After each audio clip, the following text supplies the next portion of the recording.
Alors on est ici chez Sinelli et Columbus à côté de Milan et je voulais commencer la visite de ce nouveau lieu de fabrication des cadres Nemo avec l'entrée du bâtiment.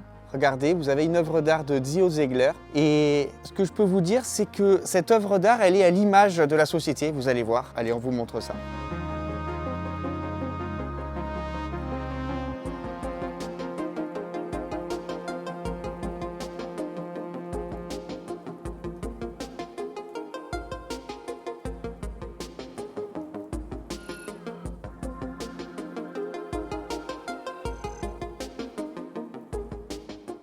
Alors chez Sinelli et Columbus, puisqu'il faut savoir que les deux marques mythiques appartiennent au même groupe qui s'appelle Gruppo, chez Sinelli et Columbus, on cohabite, on vit ensemble. Allez, on commence tout de suite avec la fabrication de ces nouveaux cadres. On rentre dans l'unité de fabrication à la fois des tubes, mais aussi des cadres.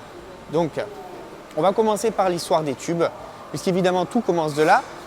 Il faut savoir que chez Sinelli et Columbus, on se targue désormais, grâce à cette nouvelle unité de fabrication, on se targue d'avoir le plus court chemin entre la fabrication des tubes et le soudage des cadres. Alors tout commence ici, vous allez le voir, juste derrière, là. Vous avez ces immenses tubes de 6 mètres de long qui arrivent directement des fonderies.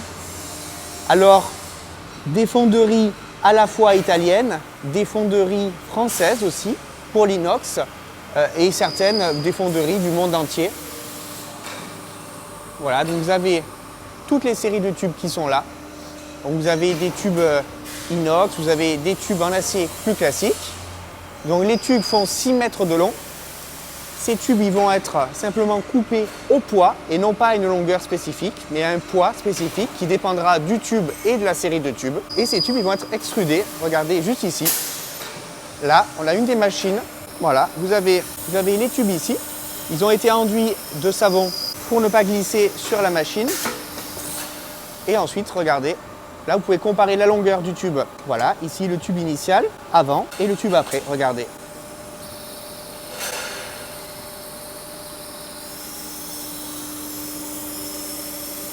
Voilà.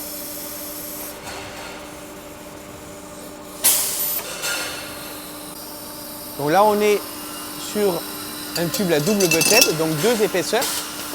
On passe d'un tube de 0,9 à un tube de 0,7 mm. Donc 7 dixièmes de millimètre. Regardez ça.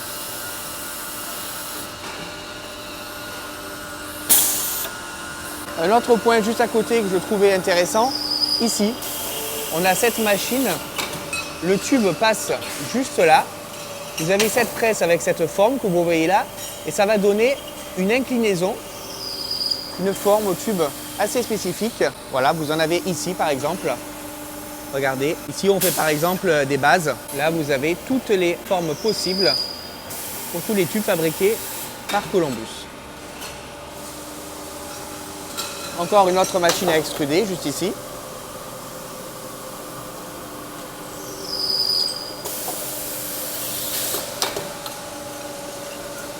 Regardez ces chariots.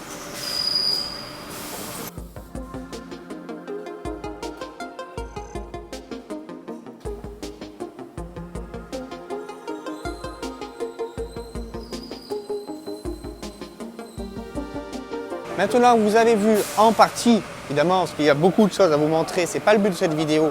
Là, vous avez vu en partie comment étaient faits les tubes chez Columbus. On va passer à l'unité de fabrication Sinelli. Je vais la traverser. Alors, cette unité de fabrication, il faut savoir qu'elle est toute nouvelle. Ça fait quelques mois seulement qu'elle a été mise en place. Tout n'est pas encore parfaitement au point. Elle va s'agrandir. Là, vous avez par exemple l'espace de rangement des tubes. Donc, les tubes que vous avez vus tout à l'heure chez Columbus, ils arrivent là. Vous avez vu, hein, on a fait le trajet il y a 10 mètres. Hein. Regardez, les tubes, ils sont faits juste là-bas. Donc, ils arrivent ici sur des chariots. Donc évidemment, il y a des séries. Hein. Là, par exemple, on a des tubes pour faire le Nemo Gravel. Puisqu'en ce moment, ils sont en train de fabriquer des Nemo Gravel, le tout nouveau, nouvelle série. Alors, regardez, il y a des très belles pièces. Vous avez par exemple cette pièce qui est la douille de direction. Vous la voyez ici. Vous avez la partie inférieure qui est conique, là, et le tube va être taillé ici. Et puis on va ajouter en bas cette petite bague qui vient accueillir le roulement. Ça va être soudé ensemble. Voilà, vous avez plein de pièces comme ça. Là, vous avez des pattes microfusion. Regardez ces merveilles. Alors, ces pattes microfusion, elles sont réalisées à Brescia et ensuite elles sont usinées CNC. Regardez-moi ces merveilles. Ça, c'est du beau travail. Donc, on définit sur l'ordinateur les cadres qui sont réalisés. Vous avez par exemple les dimensions pour la taille 51, 54, 56, etc. Et en fonction de ça, vous avez une personne. Il faut savoir qu'il y a deux personnes qui travaillent sur les cadres ici. Une personne qui va tailler les tubes sur ces machines à rouleau, vous voyez là. On va tailler les tubes donc aux dimensions qui sont données par l'ordinateur pour chaque taille de cadre et pour chaque tube. Donc le tube vertical, le tube horizontal, les bases, les haubans. On va tailler ça. Ensuite, cette personne va mettre les tubes sur le marbre. Ici, regardez, là on a une double direction qui est placée, qui a été coupée à la bonne longueur, qui a été travaillée de manière à être prête à souder. Vous le voyez là. Donc on va assembler les tubes sur le marbre. Les tubes ils vont être pointés et vous avez le maestro, le maître soudeur qui est là, qui soude TIG à cet endroit précis. Donc le cadre il aura été pointé auparavant et ici on soude TIG avec cette machine. Ensuite le cadre, une fois qu'il a été soudé, il va être nettoyé et passé dans un bain.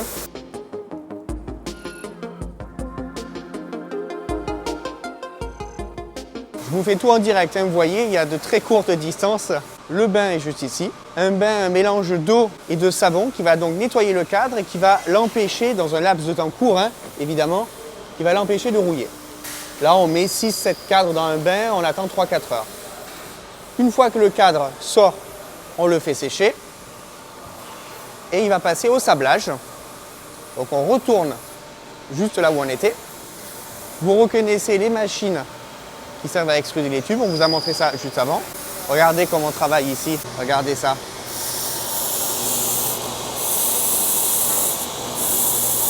Les cadres ils reviennent du bain et ils passent ici dans cette machine de sablage où on va vraiment nettoyer et enlever toutes les parties mauvaises de la soudure. À partir de là, le cadre il est prêt à être peint.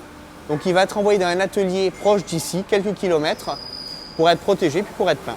Voilà la fabrication des cadres ici, chez Columbus et Cinelli. Je ne pouvais pas passer ici sans vous montrer sur ces étagères. Vous avez toutes les séries de tubes pour toutes les tailles, pour tous les modèles disponibles, dans les formes, tous les angles que propose Columbus. Regardez ça. Là, c'est le premier étage. Vous avez le deuxième étage en dessous. Le troisième, regardez, il y en a quelques-uns. Là, vous avez des machines de test de résistance. Évidemment, ici, on teste les résistances des soudures. On teste les résistances des tubes. Comme pour des vélos de grande série, hein, évidemment. Mais on est sur de la petite série. On est sur de l'artisanat. L'ambiance, elle est particulière ici, puisque on est entouré d'œuvres d'art. On est entouré d'affiches mythiques. On est entouré de vélos. Puis il y a une forte odeur de métal, une forte odeur d'acier. Une odeur d'acier mêlée à de l'huile. C'est très spécial. Alors il y a pas mal de bruit, hein, évidemment. Vous avez des presses. Vous avez d'énormes vérins hydrauliques qui travaillent. Donc c'est bruyant, ça tape, ça claque, ça vit. Est-ce que vous voulez qu'on lance un jeu concours pour récupérer des déchets de tubes Columbus? Quand on vient visiter ce lieu, on n'en ressort pas indemne. C'est ça qui m'interpelle, c'est-à-dire ça fait au moins 10-15 fois que je viens ici. Je n'ai pas souvent l'occasion de filmer, mais disons que je vois les mêmes choses que je vous montre depuis plusieurs années. Et à chaque fois, je viens sans rien attendre de particulier, puisque je connais déjà les lieux.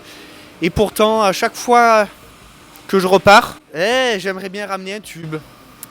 J'aimerais pouvoir ramener cette odeur, j'aimerais pouvoir ramener ces bruits. C'est pour ça que je tourne cette vidéo, pour essayer de vous faire vivre ça.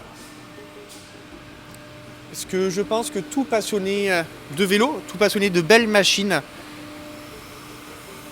doit pouvoir un jour se rendre compte de ce que c'est encore l'artisanat. Alors là, on parle de l'artisanat sur du métal, on peut parler aussi d'artisanat sur du carbone, ça existe toujours. En tout cas, sur l'artisanat qui est proche de nous. Et je vais vous dire quelque chose, ça n'a pas de prix. Donc c'est comme ça, c'est sur ces mots que je vais terminer cette vidéo. J'espère que ça vous aura plu. C'était pas vraiment prévu, ça a été filmé sur le fil. Mais comme on dit, c'est souvent comme ça qu'on fait les meilleures choses. Donc je vous dis à très bientôt pour de prochaines vidéos, pour de prochains articles sur Top Vélo, sur notre site internet, sur notre chaîne YouTube. Je vous dis à très bientôt parce qu'il y aura obligatoirement, j'y mets un point d'honneur, de prochaines vidéos sur le même sujet, de prochains articles sur le même sujet.